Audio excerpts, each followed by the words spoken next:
Well, another week has come and gone in the A-League women, and there were some fantastic goals this week, and there were also quite some interesting lowlights, might be the best way to put it. Sydney FC travelled to Melbourne and found out exactly why the fixture was called the Big Blue, because they left with the Blues, while Melbourne Victory, just 24 hours later after going to the top of the table, got overtaken once again by their cross-town rivals. The Mariners' trip to Woi Woi was good as they walked away with a 1-0 victory over the Wellington Phoenix. Sheridan Gallagher once again finds herself on the referee's bad side. Erin Healy scores an absolute banger, but should it have counted? We'll get into that in big detail. And Holly McNamara is inevitable on this episode of the Dubcast, part of the Roundball Australia podcast network. My name is Poletti, and joining me, as always, is Burke. Once again, technology and everything seems to be failing to us. We've got a late record this week because for the fourth time in January, I've had a blackout. How fun. It's only been 28 days. I feel like that's maybe too many blackouts to have in only that many days. Yeah, but between you and your power outages and me and Riverside hating me, oh, it's not looking good for us, but we made it. We'll see if we can survive through the entire recording. But yeah. Look, we did it last week. Let's make it 2 from 2 this week. But as always, Burke, we start with our big storyline. The board is yours. I'm really struggling to think of one this week because everything that's kind of happened was, I guess, what I was expecting to sort of happen. I mean, obviously you don't expect red cards, but seeing those challenges, it was kind of like, yeah, yeah. Especially the Sheridan Gallagher one. It was like, yeah, you're not coming back from that. So yeah, I don't know if I can really pick anything out this week. I mean, that is more than fair. Okay, let's try this slightly differently then. What game would you like to start with? Um, I would probably say the Big Blue. Um, Purely for Victorian reasons. Yes, Victorian reasons, of course, of course. So this game started very early, 4:50 p.m. on Friday afternoon, and yes, we are absolutely going to discuss that kickoff time later in the show. Don't worry, I've got a lot of thoughts on this, as I'm sure everyone else does. Alana Yanchevsky with easily a goal of the season contender from a free kick. You could stick any goalkeeper and they're not stopping it where Brianna Edwards was. Like, there's nothing she could have done about that one. Yanchevsky, just an absolute rocket. It might take some beating for goal of the season, although one we will talk about later from Tamika Yallop, I think, just on a skill factor alone, should be a contender as well. Holly Furphy, who was signed as an injury replacement player, and straight into the starting lineup. Most recently played for the Santa Clara Broncos in the US college system. Got her first A-League women goal on debut. And that was really the only, the story to this one. I mean, Sydney probably, they had a couple of chances. They definitely should have had a corner just before Furphy's goal. Abby Lemon missing, Yeah, that missing was from that from was very centimeters silly. out, and the referee missed a save from Courtney Newborn. I mean, Abby Lemon's not missing from 20 centimeters out. Ref, what are you doing? And I think what's even worse is the fact that the assistant missed it as well. Like, the assistant is supposed to be in line with the play and should be able to see this. So the fact that both the assistant and the centre ref missed this is absolutely baffling. And, maybe that goes in on another day. Maybe, they get the corner, they score from that. Being down 1-0 or coming back 1-1 completely changes the last 15 minutes of this game. on the balance of play, I think the win to victory was probably the right result here. Um, all the momentum in the world. Jeff Hopkins' side keeping pace with City at the top of the ladder. Burke, and it makes for a spicy Melbourne derby this week. Yeah, I think that was the most interesting part of it was the results this weekend have led victory to second place, which will be a very interesting derby. That Yanchevsky goal, I have not been able to stop thinking about it. It's been rattling around in my brain like the ball was rattling around in the goal. Oh my god. I I don't know. Sometimes the things these players do just I feel defies the laws of physics. I don't understand how she did that, but I hope she keeps doing it. Not next week though. Any other time is fine. Yeah, this is one of the only advantages I'm going to say for there being a double header, and this is barely an advantage because it doesn't happen regularly anyway. So for those who don't know, when the double headers, they're obviously all the cameras are all in place, but what often happens for the A League women's game is the cameras aren't turned on, or there's no one staffing the cameras. So even if they are turned on, you never really see those angles on the broadcast or anything like that.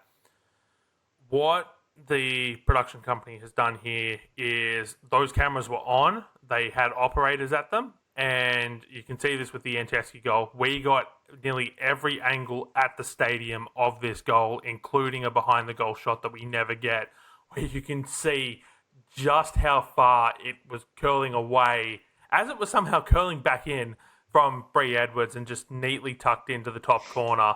This was if there was ever a case for double headers, it's this, because it meant that this particular game got the broadcast coverage that it deserved.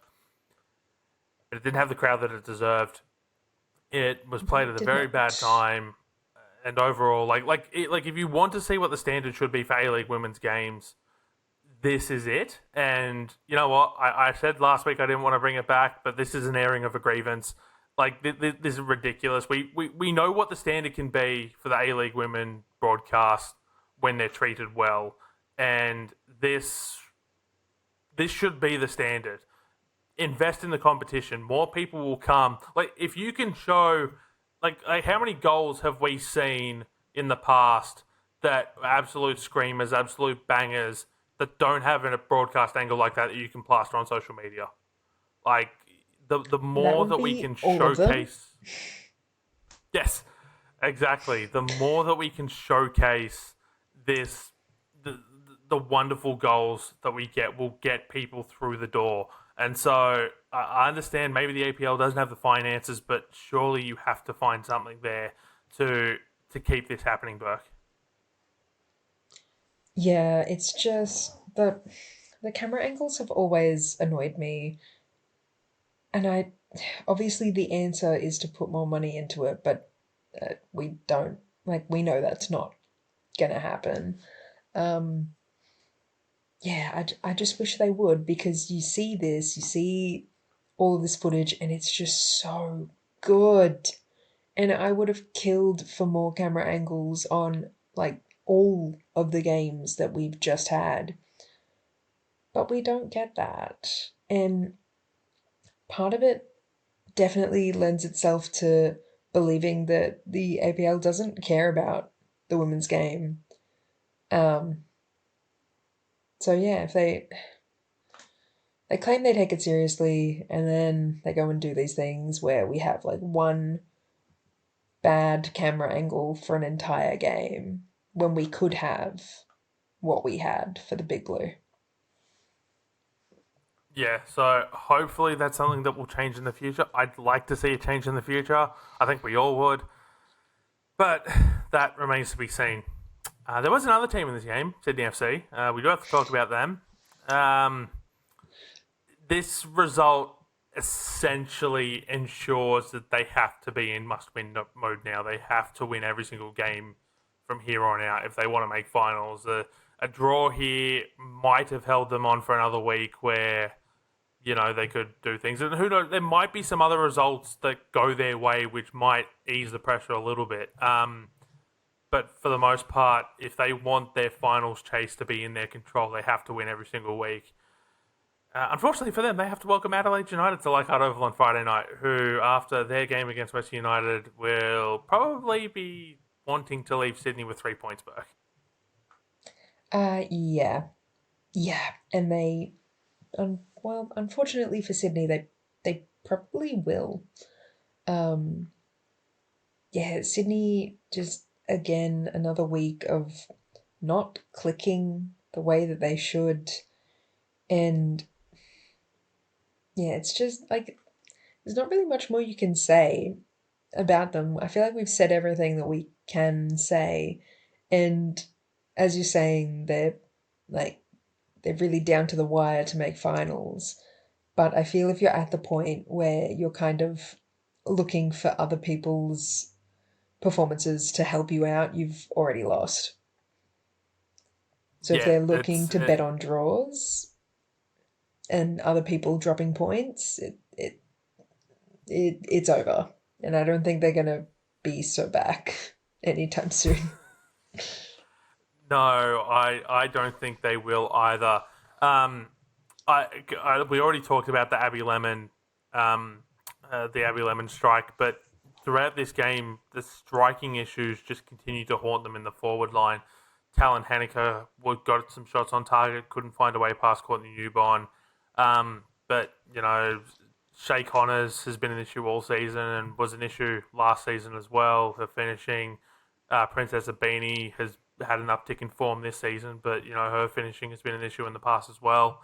Um, Anna Harrington writes for AAP, is also on the Far Post podcast every week, said, speaking to Ante Juric post-match, that he had indicated he tried to bring in some forward options. He said they were Americans. But with there not being a mid-season transfer window, as well as their other logistical issues, that bringing those players in wasn't possible, even on injury replacement contracts. So Ante Juric clearly knows that his striking options are an issue, and he's tried to rectify that. But I'm going to ask some crazy questions, Burke, and I want you to see if you agree with me here. If only there was an attacker in the squad who could slice through defenses and leave them with a sour taste in the process, or perhaps an NPL Golden Boot winner that's sitting on the bench. Looking beyond the squad for an external option, perhaps there's a previous NPL New South Wales Golden Boot winner who scored 40 goals in the last 2 years that's a free agent and could be signed. I don't know. Maybe those are options.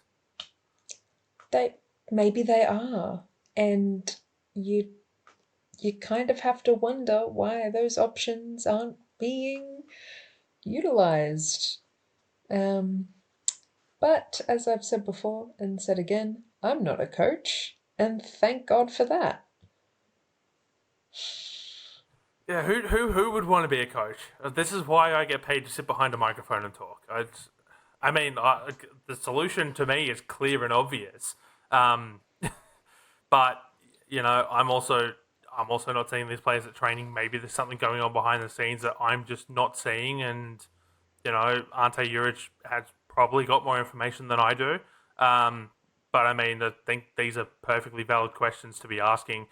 In case it wasn't obvious, I was talking about Abby Lemon and Amber Luchtmeyer for those that are in the squad, and outside of the squad, I was talking about Ashley Crofts.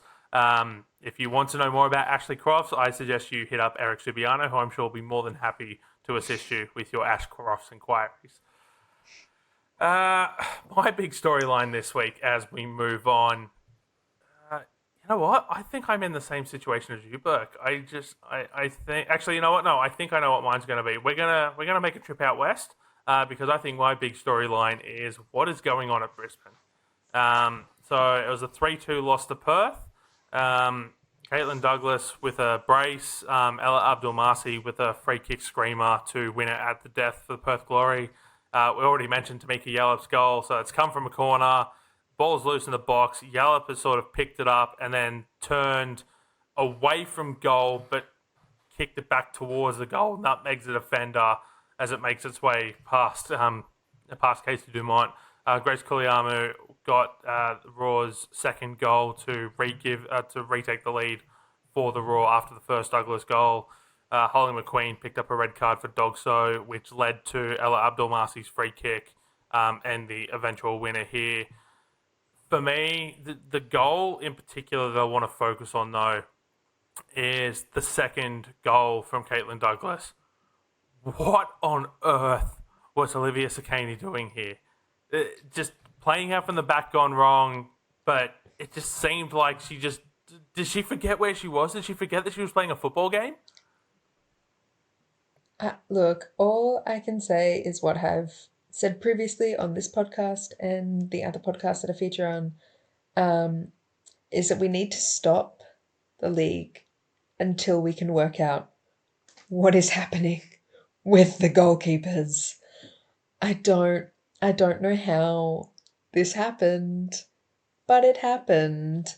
And I feel like we're kind of beyond the territory of like a keeper having like someone just having like a howler every whatever. Because it feels like it's just all the time. I feel like at any moment we are at risk of seeing an unbelievable goalkeeping error. And I guess it was just Sakani's turn this week. But I can answer your question as to what the hell is going on at Brisbane Roar. And the answer is there is no Momo Hayashi because she is injured. And it was glaringly obvious that they kind of need her tenacity um, to win games. That goal from Tamiki Yallop was stupid. I'm obsessed with it.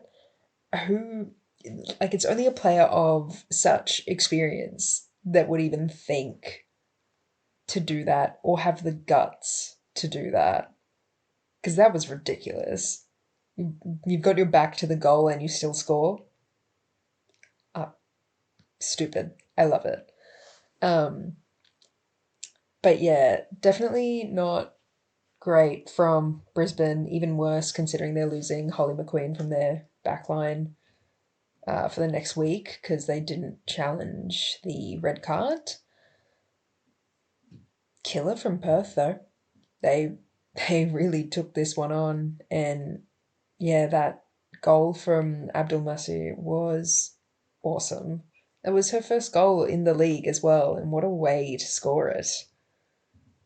Yeah, good stuff from Perth. I the idea of that being Abdul Masi's first goal in the league, as someone who has watched her in NPL New South Wales, it seems surprising. But then, remembering her time at the Wanderers wasn't exactly flush with game minutes, and so it makes sense when you look at it from that perspective.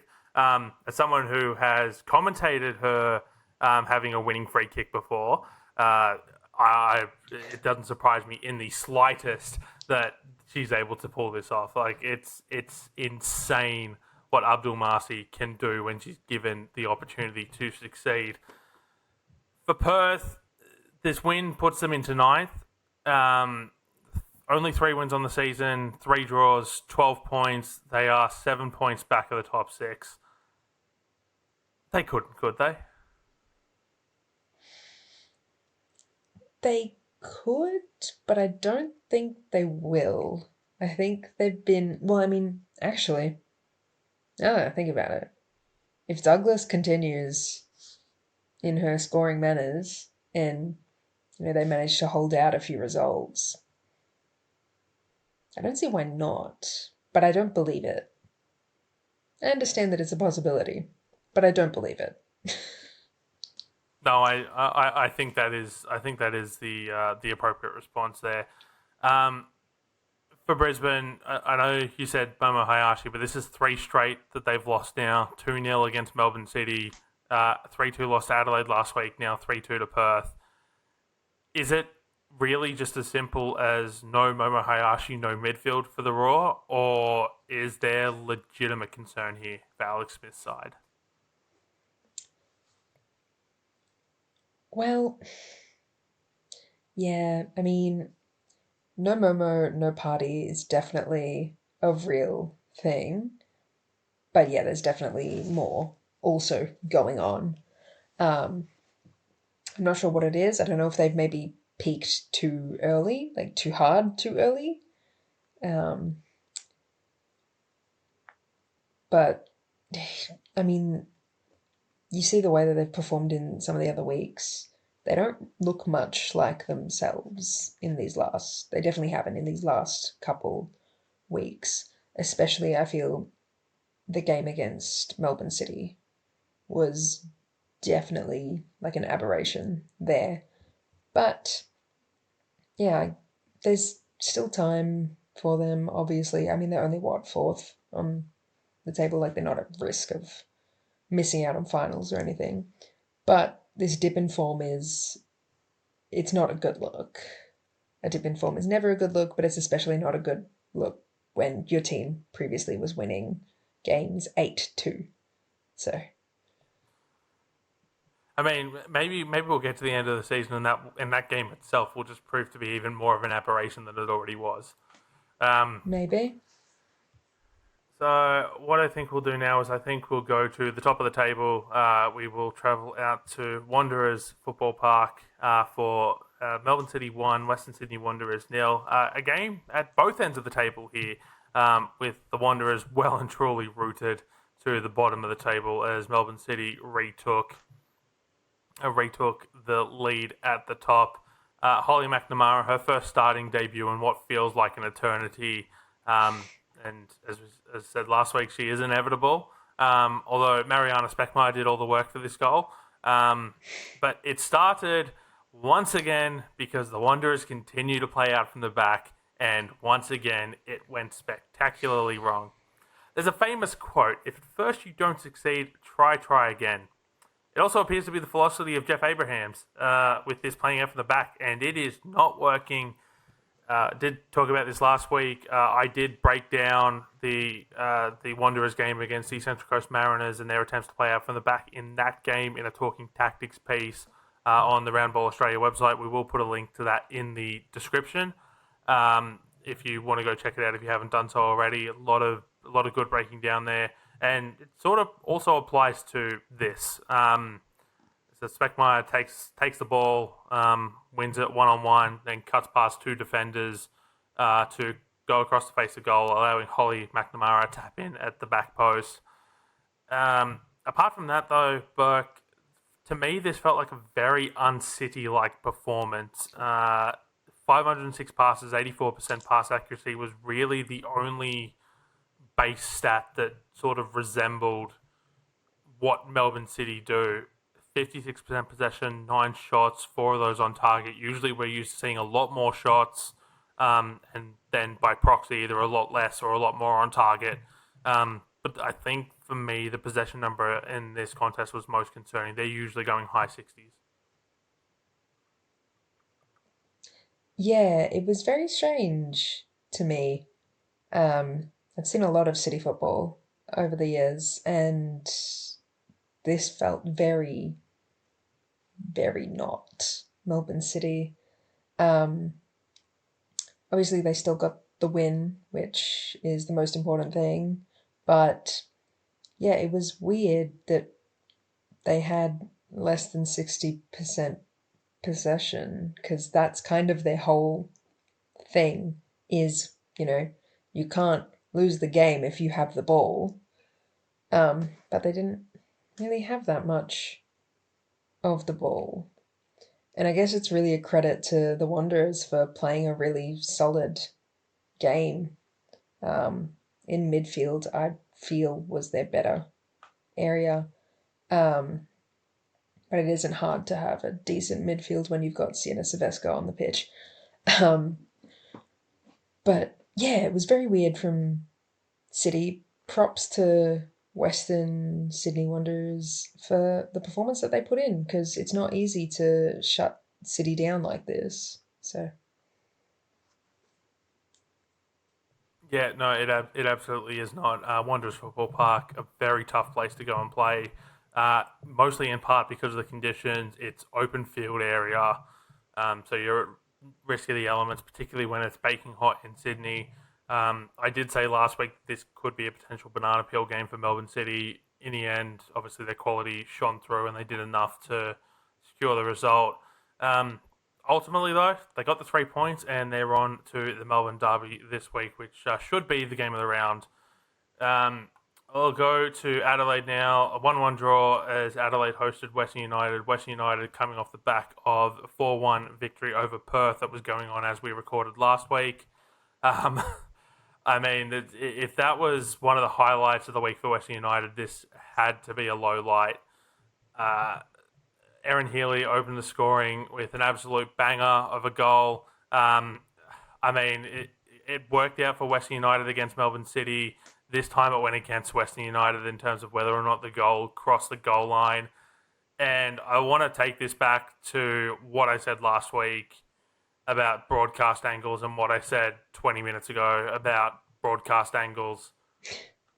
Having 2 or 3 more cameras in the right positions surely would have helped us determine whether or not this crossed the line. And I know we don't have VAR in the A-League Women, and thankfully we don't have VAR in the A-League Women, because there's a lot more places that money needs to go first before it goes towards a review system with 3 camera angles in it. But, I mean, this debate could have easily been put to bed as to whether or not it crossed the line if we just had more angles, Burke. Oh, absolutely. I thought it was a goal, which I wrote about. It looked like it was to me, but I can absolutely see, like it was last week with the City game against Western United. I can absolutely understand why people wanted or saw a debate in that. But yeah, I thought it was a goal. But yeah, still right. If we had more cameras, we wouldn't have to be having these conversations about whether or not something was or wasn't a goal, because we would just know. We would just know. We would, indeed. Maybe we should get Robbie Slater on the case. Actually, no, keep Robbie Slater as far away from the A-League Women as possible. uh, Catherine Zimmerman with the equaliser in the second half. Does her continued improvement, Burke, and her performances help ease the pressure on Carly Johnson? I would say so. Yeah, because I mean, Carly Johnson's a very young player. She's like what, 19, 20, maybe? I'm guessing here. Um, but yeah, I I mean, think she was part of having the last Young Matilda squad, so that definitely lines up with the age. excellent. Yeah, I think putting your entire hopes and dreams of scoring on one like 19, 20 year old is a bit much. So having a player like Catherine Zimmerman come back into good form is only going to help Johnson. Yeah. 2 other performances I wanted to highlight from this game. Number one is Sasha Grove. She rough few weeks for her to start the season, but she settled in nicely at Western United. Yeah, I mean, and what more could you want, honestly? Making a move from like your hometown club. She's from Canberra, right? Yeah. Um, yeah, making the move to a new city, especially at such a young age, it's understandable that she had, um, I guess, some growing pains in settling in, but she's really found her groove, her grove. There's a joke there.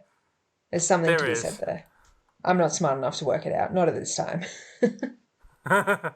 No, there definitely is a joke there, and I can see exactly what you were trying to do. The other one I wanted to point out here was Claudia Jenkins, who, look, for me, I think she has to be in the. And I don't know if this is an award handed out at the end of the season by the APL, but surely she's got to be on the very, very short list for goalkeeper of the season, Burke. Yeah, I think between her and Sham Karmas, I think Karmas might edge her out, but she's been very, very good for Adelaide all season. Yeah, just continues to like sort of kept this game to ensure that Adelaide got a point in the way that she performed. Let's go to the Hunter now. 2-2 draw. I've just got one question written here on the run sheet. Newcastle should have won this game, right? Yeah, I guess. But this is this is the A League. You don't like. I remember when this game was on, checking the results multiple times because I couldn't actually watch it when it was being played, um, and just being very confused, and then steadily more and more confused. The goals, some of the goals were bangers though. That Lara Gooch opener was awesome. But yeah, I think Newcastle should have won this. I think you're right. So Lara Gooch opened the scoring. Sophia Christopherson thought she had another goal. It ended up being awarded as an own goal for the second week in a row. Christopherson just getting into spaces, but just not being able to get the final touch on them. Michelle Heyman then retook the lead for Canberra before Sheridan Gallagher equalised. And then what on earth was Sheridan Gallagher doing? So, for those who haven't seen this, Sheridan Gallagher puts an absolute shoulder-to-shoulder challenge on, I believe it was Hayley Taylor-Young, inside the 18-yard box as Taylor-Young was trying to clear the ball out. Only received a yellow for that, which, I mean, probably borderline straight red, but I'm okay with the yellow to an extent. And then Janaea DeSantos comes on, and she's not even on the park for 2 minutes when Sheridan Gallagher just decides to 2-foot her through the back of the legs and only got a yellow card for it. Now, it was a second yellow that meant a red card, but I feel like that's an indictment on the referee to not give a straight red there. Yes, Gallagher gets sent off. Yes, she faces a suspension. I haven't had a look yet as to whether or not it was only the 1 week. I should have I checked think it that before is. we recorded. Yeah, so because it was a second yellow card, only the 1 week mandatory match suspension. I feel like if the ref had have given the red card, that Gallagher's looking at a couple of weeks on the sideline at a minimum, Burke. Yeah, yeah. I when I saw that footage, girl, what are you doing? What are you doing? And why? Are you? She didn't need to do that at all No. at any point. But she did. So here we are. But I definitely agree in that it probably should have just been a straight red card at that point and just been like at least 2 weeks, I would say maybe. Um, yeah, because this is the A Leagues. This is not the NRLW. And I think she knows that. I know she knows that because she's not trying to pick the ball up or anything. But what what was she doing? I think the only person who can answer that question is Sheridan Gallagher. There was a lot of conjecture on social media this behavior, about this behavior from her, and I think for me at least, it's very obvious to see who's only become a football fan since the World Cup and who hasn't. Like, it's very clear with this discussion that there is a line in the sand because this is how Gallagher plays. She's always been a walking yellow card waiting to happen. She's Yeah. very clearly talented at football. She is a former Young Matildas captain who captained them at the 2022 Under-20 Women's World Cup. So she's clearly very good at this sport we call football, but she's always had this very aggressive streak about her. And I think what shocked me the most about this was that this was her first red card. I swear that she's had red cards before. Wait, in like for all of her time in the eight or like just this That's season? what I've seen, is that it was her first red card in the A-Leagues, and I'm almost convinced she had at least one at like her first red card awarded in game, and I'm almost certain she's had some before that I just apparently I don't remember, or is this a Okay, Mandela she's effect where the A-Leagues are trying to definitely gaslight me here? maybe, But yeah, she's definitely served suspensions before for yellow card accumulation. That much I can definitely say is true. But I feel like there must have been, unless we're retconning the past. Um, Okay, so I've just pulled up her stats on FBref. And so if we go back to 21-22 season with the Wanderers, 10 matches played, 9 starts, 4 yellow cards, no reds. 2022-23, 11 matches played, also with the Western Sydney Wanderers, 5 yellow cards, so suspension for yellow card suspension. accumulation. Um, this season with Newcastle, 7 yellow cards, so she's already served a suspension for yellow card accumulation and 1 red card. So, I mean, No, what? maybe Must it's be just thinking of the stereotyping suspension. here. Like, maybe it just feels like we're stereotyping here, but like I feel like she's been given, like she should have at least been given a red card in the past, but clearly, clearly this is some sort of Mandela effect. Must be. But yeah, it was just very silly. Just a silly thing to do. The situation did not call for it. I don't know if the situation ever does. I mean, maybe if you're like in a final and you're, you know, out of your mind desperate.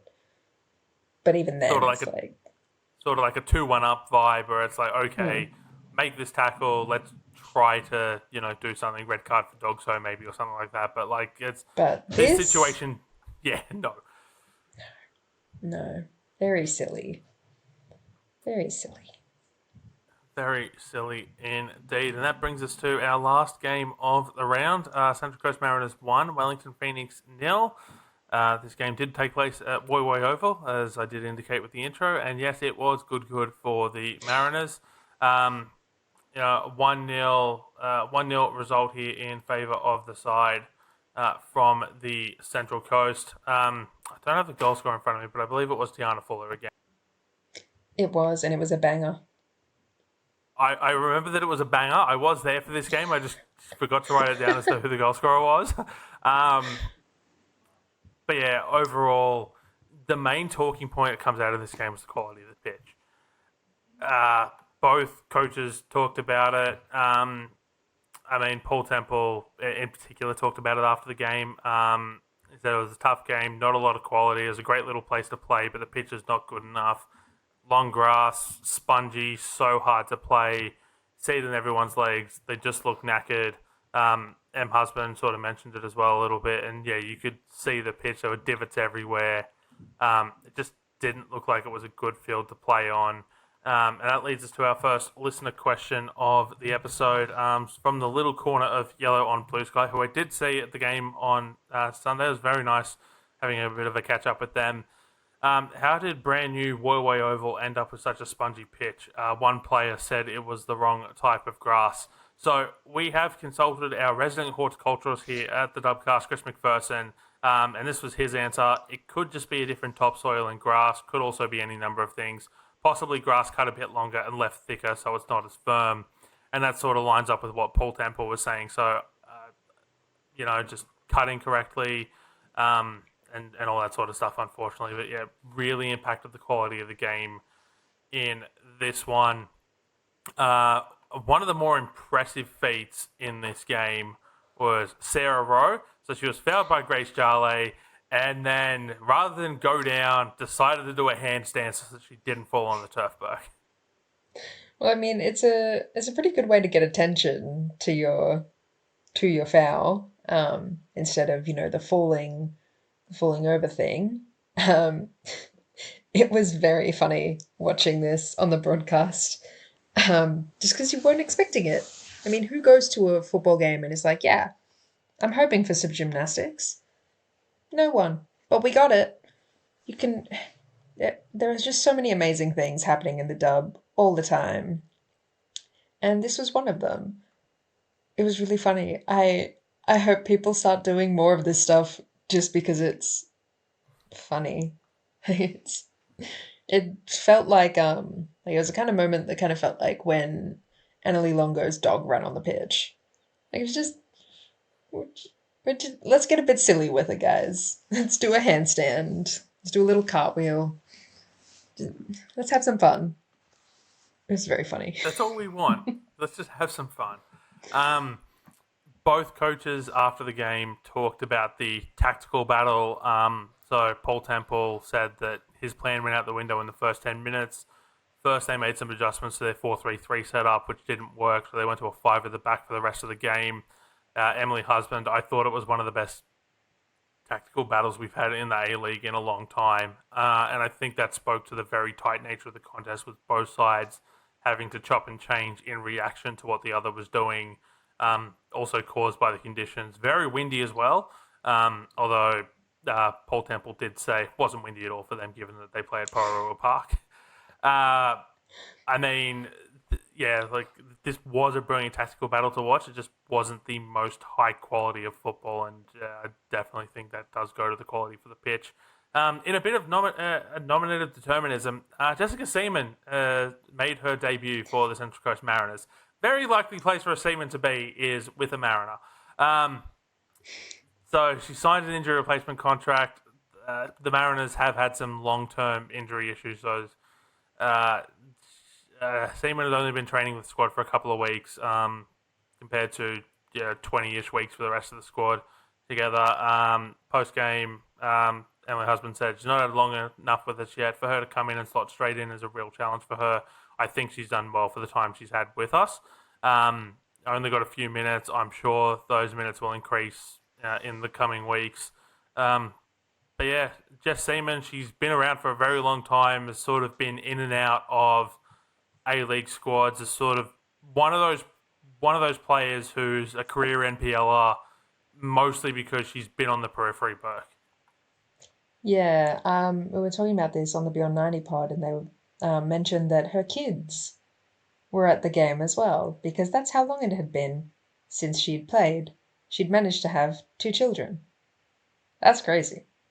Um, but yeah, I think it's really cool that she's able to come back in after having played so long ago for Central Coast Mariners. And yeah, I hope we get to see more of her, because I think I'd like to see like more NPL players getting up and into the A leagues. It's good for development. It's good for people growing up, like young people growing up and watching it, knowing, you can play in the NPL and you can get a contract at any kind of time in your life. Yeah, I think it's cool. Yeah, definitely one of the feel-good stories of the weekend, and I feel that leads perfectly into our next listener question here, from Sananjay Tipu on Blue Sky, who acknowledges that this issue could be fixed with 52-week A-League women contracts. But do you think football in Australia needs to have a rethink regarding the dates of NPL contract signings? Seems a bit ridiculous that a second-tier competition can prevent the A-League women from being able to strengthen their squads in January. So this question came off the back of a discussion on the Far Post as well.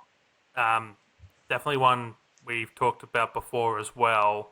So the transfer windows in Australia, Football Australia has made a real effort to align the calendar as best they can, given that the NPL and the State League competitions all play in winter and the A Leagues play in summer. Last season, this had a negative impact on particularly the NPL Victorian men's competition, where they couldn't sign players until round 20 for the mid-season transfer window I think Victoria is a 26 or a 28 game competition. Yeah.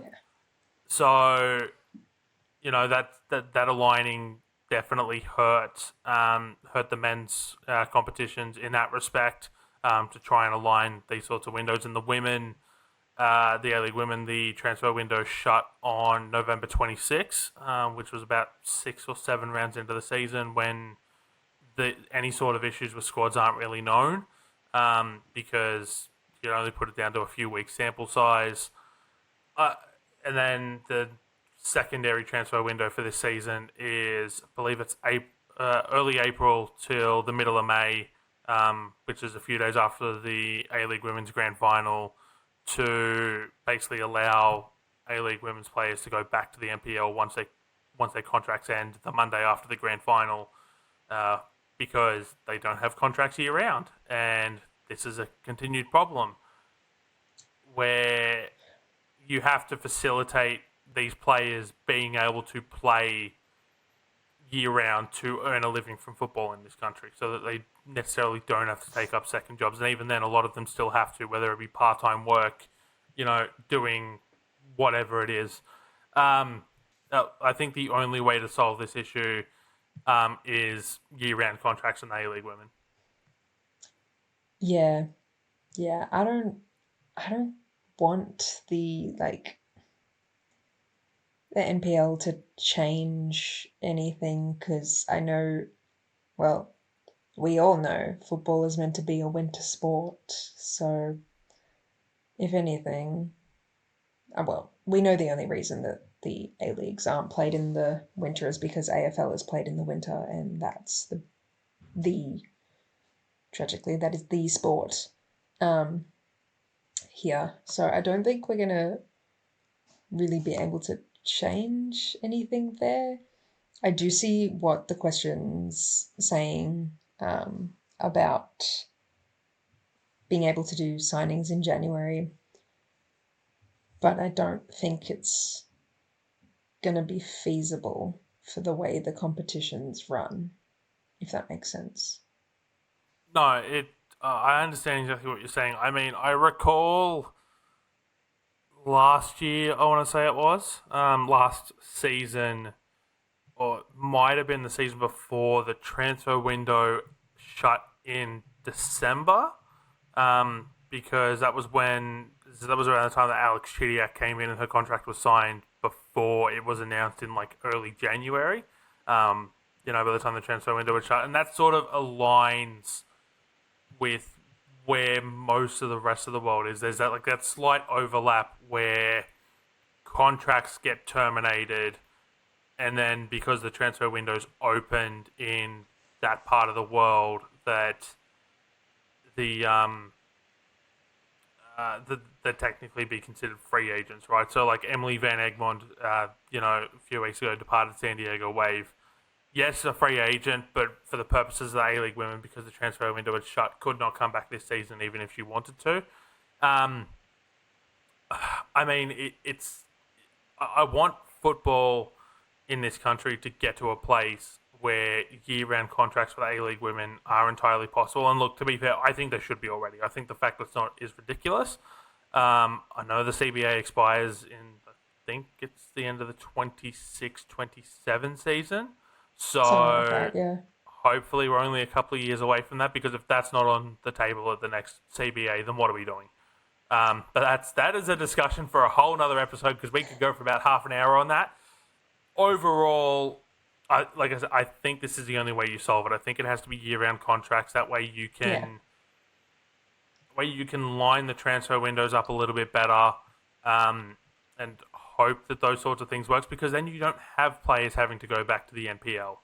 You can, or their contracts could be terminated in January, and so for whatever reason, and then sign with the NPL for a late February start, which could probably be brought forward by a couple of weeks if you're not having to deal with the A-League women's sort of thing ending in May. And I think I want to go back to what you said, Burke, there about the development of the NPL and bringing it with Jess Seaman coming forward. Is I saw a tweet last year from, I don't remember who it was from, but was talking about all the A-League women players coming back to NPL New South Wales and how unfair it was on the players that were in the NPL already. And it's like,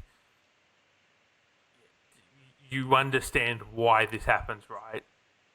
Because this is how players are able to play football year round. Otherwise, we are looking at quite literally 6-month off seasons. If you think the A-League men off season is long, oh boy, wait till you hear about this competition called the A-League women. I'm pretty sure, literally the longest off season in world football. Yeah. And I believe the second longest off season in world football is the A-League men. So we're doing great things here in Australia. Lots of off season rest and long pre seasons. Oh, actually, no. I'm sorry. The A-League women only has a 1 month pre season. Oh well, maybe that can be fixed in the next CBA as well. Um, but yeah, so I hope that answers your question. Um, I think we'll go to our last listener question now before we go back to all our other news. Which was from One Ishi on Blue Sky. Can we talk about the game schedule this weekend? Nearly all the A-League women games are on at the same time. Surely they could have staggered at least one of the Saturday games, at least. So if I pull up the schedule, which a good host would have had the schedule pulled up already. I am not a good host. So we have on Friday night, we have Sydney FC and Adelaide at Leichhardt Oval, a 7 p.m. local time kickoff. We have Western United and the Western Sydney Wanderers at Ironbark Fields, also a 7 p.m. kickoff. On Saturday, we have the Central Coast Mariners and the Newcastle Jets as part of a double-header of the F3 Derby with a 4:50 p.m. kickoff. We have the Melbourne Derby at Casey Fields at 5 p.m. We have Canberra United and Perth Glory at McKellar Park at 5 p.m. We have Brisbane Roar and Wellington on Sunday at 6 p.m. Australian Eastern Daylight Time, 5 p.m. local time. So straight off the bat with the Saturday games, the idea behind playing the F3 Derby as a doubleheader means that can't be changed. You've got McKellar Park, which doesn't have suitable lighting to meet broadcast standards. You also have Casey Fields, which doesn't have suitable lighting to meet broadcast standards. And I don't see a reason why one of these games couldn't have been played on a Sunday, to sort of spread it out a little bit at least, Burke. But I mean, the APL's insistence with these 5 p.m. kickoff times, which is the quote-unquote earliest they can do in summer to meet the heat restrictions here in Australia. But I mean, it's ridiculous. You've got all these overlapping games. I mean, the APL tried this already with their Dub Zone live streams a couple of years ago, 3 p.m. on a Saturday afternoon. I mean, could they not do that now with these simultaneous 5 p.m. kickoffs? It's almost like they've tried to get away from that by pushing the games back, but then they've scrapped the concept of doing the Dub Zone live stream around the grounds concept when it would have been perfect for what they're trying to do now. It's just ridiculous. I hate this. This sucks. I don't have enough eyes or brain cells to be watching 3 games at once on a Saturday, because that's what you have to do. I mean, I think I am actually busy on Saturday, so I won't be doing that. But I don't know, maybe everyone else is better than me. Maybe they have more eyes and better brain cells than they can. But I don't think I believe that. This sucks. How are we meant to grow the game when no one can watch anything? When you have to watch one thing and only one or like 2 things maybe. I think part of the reason that the City game is, or the Melbourne Derby is on at Saturday at 5 p.m. is because Melbourne City have another game on Tuesday against Western Yes. United. No, so that game was rescheduled because of City's Champions League commitments. Yeah. So that's why that one's there. But there's no need for this. Just because the games, like, they don't have to be on at 5. Have we considered 6 p.m.? Have we considered 6:30 p.m.? Have we considered a ground that has lights? This may be groundbreaking for some people, but have we considered lights? I, for one, would like for us to consider lights. I think that could be a revolutionary thing for the game here. Ugh. Yeah, I feel your frustration. Look, so as someone who has tried to watch 4 games at once, when during the Australia Cup round of 32 a couple of seasons ago, it can be done, but it is incredibly difficult. And I'm pretty sure I missed a lot of goals that night. And was just looking up and it's like, oh, someone's celebrating. Okay, cool. Give me the replay, please. Yep, okay, replay's good. And, oh, I missed a goal down here because I had 2 TVs and 2 computer monitors and I'm yeah, pretty sure I missed a lot that night trying to navigate four simultaneous kickoffs. So to anyone who can do that sort of thing, bravo, congratulations, you're much better than either of us. In other news, the only time we're going to talk about the Matildas in this episode is to say that despite the fact that we're not ever sure he was actually in the running, Rado Vidicic is officially out of the running. This was one of those things that got announced around the time that we did our episode last week when we were recording. He's been announced as the women's and girls head of coaching at Brighton. He now is in a formal role at the club with his son Dario. Reverse nepotism, Burke? I mean, is it really? I don't know if it's reverse nepotism as much as it is like he's there. Like he's already there. Like they may as well. It'd be a bit silly not to, kind of thing. But it also might be a case of reverse nepotism. Like they may have been looking for someone to fill this role, and then Dario rolls up and is like, "Hey, you know who could be really good for that? My dad. He could. Um, Who so this knows? was I so yeah. this was yeah. So these were quotes from the BBC article. First from Rado Vidicic. This is an unbelievable opportunity and one that I'm really looking forward to. He said, "I'm excited to roll up my sleeves and help as much as I can. I'm so proud of what Dario and the wider coaching team have achieved so far. I'm here to provide guidance and help where I can." I mean, I thought he was already doing that, but sure, okay, you may as Yeah. well get paid for it. Right? Head coach Dario added, "We're really excited to welcome Rado to the coaching staff at Brighton." That's not even the best part. This is the best part here, and I'm going to try and get through this without cracking up. We've worked together previously at Melbourne City, and clearly he has had a huge influence on my career. I know firsthand the qualities he possesses, which can help get the very best out of players. No, You've worked really? together? You, What? You guys?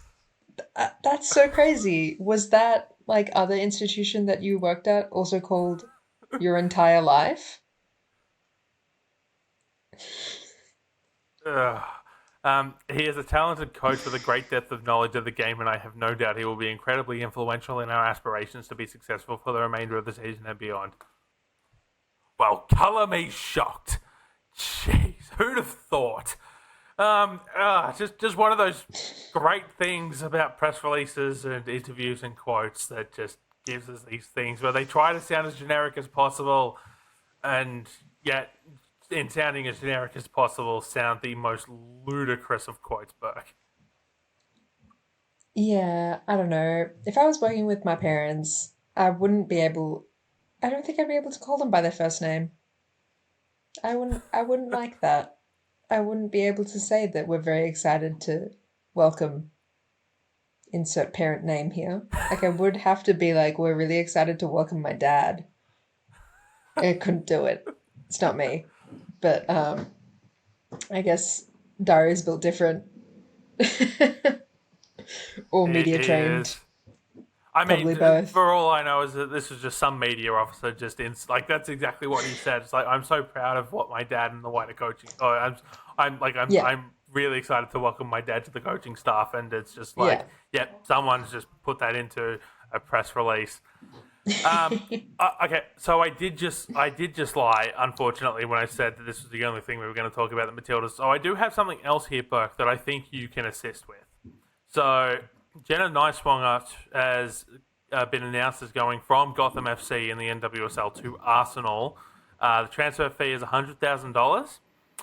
She is a defender for the US women's national team, former NWSL Rookie of the Year. Previously a left winger, but has been playing left back for Gotham before her playing time dipped, which is one of the things that led to the transfer. Now, I had this sneaking suspicion you might know a little bit more about Arsenal than I do. Um, That's could they crazy. be in I the can't believe you would market think for a something left like that of winger? me. Could they be in the market for a left winger here, There's or is this going to be a situation where well, she moves into left back? I would imagine it'd be a left back situation so that Katie McCabe no longer has to play as a left back. Because as her little song goes the words go, she plays up on the wing and hits it with a zing. But she hasn't been able to do that because she's been playing as a left back, which does, I guess, then lend itself to, as you've written in the notes, Steph Catley remaining centre back for Arsenal, which I don't hate. I do quite love, mostly because it means they have clearly and obviously got a lot of trust in her in that position. Because I know many a year ago we did not. We hit injury crisis with the Matildas, and they were like, "Oh, someone's gonna go play centre back. It's gonna be you, Steph." And we all saw those lineups, and we went, "Oh no, we're doing that again." But now, if you put up a team sheet with Steph Catley in centre back, I'd be like, "Yeah, we're doing that." So yeah, I guess she's got a new position that she can play, and she's playing it very well because they're not, looking for other centre backs, and she's getting regular game time in that position. But yeah, I guess Nysong is going to be there as a left back. Interesting. And this, as you've kind of already answered, so she's clearly far and away the best left back option for the Matildas in a back four setup. We know there have been experimentations with the back three in the past. Is this as simple as she's playing one position for club, one position for country, or is Steph Catley the answer to the centre back depth issues that the Matildas have, and someone like a Charlie Grant can play at left back, or insert left back here for the Matildas? I think she becomes our in case of emergency centre back. Like, she's behind the little glass. That's where Alana Kennedy is when we have no strikers. They say, in case of emergency, break glass. And then Steph Catley is there. And that's when you'd be pulling someone into left back. But we do, like, now more than ever, we are actually we do actually have options for centre back, and having Steph Catley as an option for centre back is a really great problem to have. Like, oh no, I have to pick out of Claire Hunt, Alana Kennedy, Tash Pryor, and Steph Catley. Oh no. So yeah, it's a good thing for the Matildas, if anything. Yeah. Yep, cool. And so that will do for this episode of the Dubcast, part of the Round Ball Australia podcast network. A couple of issues, Burke, but we got through it and we survived. We did, and we will do so again, I fear. And of course, if you are watching or listening to this, our producer Lockie will do a fantastic job, and you will have had a very seamless experience listening to this episode, we hope. But yes, that will do for this episode of the Dubcast. If you're listening on Spotify or Apple, 5 stars, leave a review, all the usual stuff. Reminding people works, apparently. I see this every time I'm watching my favorite YouTubers, is apparently the reminders work to get people to do this sort of stuff. We will be back next week to talk more A-League Women's Football, and hopefully no Matildas, because I would like to have a week where we don't talk about the national team, Burke. Yeah, wouldn't we all? Thank you very much for listening. Goodbye.